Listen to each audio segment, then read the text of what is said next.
সালাতে দোয়া কবুল হয়। সালাতে দোয়া কবুলের তিন জায়গা।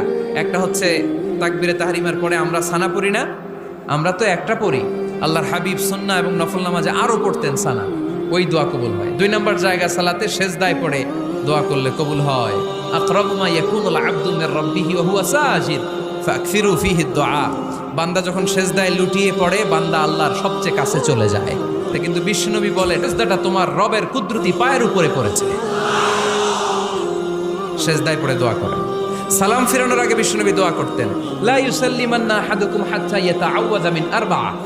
আল্লাহর হাবিব বললেন, চার জিনিস থেকে পানাহ না আছে আমার কোন উম্মত যেন সালাম না ফিরায়। তারা যেন পড়ে, আল্লাহুম্মা ইন্নী আউযু বিকা মিন আযাবিল কবর, আউযু বিকা মিন আযাবি জাহান্নাম, আউযু বিকা মিন ফিতনাতিল মাহইয়া ওয়াল মামাত, আউযু বিকা মিন ফিতনাতিল মাসিহিদ দাজ্জাল। আল্লাহ কবরের আযাব থেকে বাঁচাও, আল্লাহ জাহান্নামের আগুন থেকে বাঁচাও, আল্লাহ